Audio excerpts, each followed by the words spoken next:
Menurut sejarah, Coca-Cola yang pertama dicipta sebenarnya mengandungi kokain.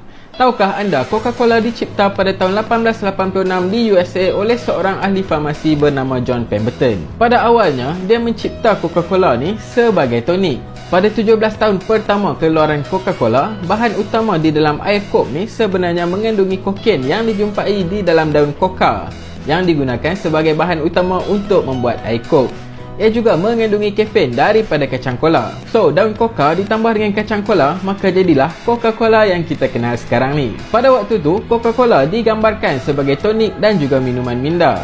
Mungkin macam kismis minda lah kot. Ia juga dikatakan dapat menyembuhkan sakit kepala, sakit perut dan juga keletihan.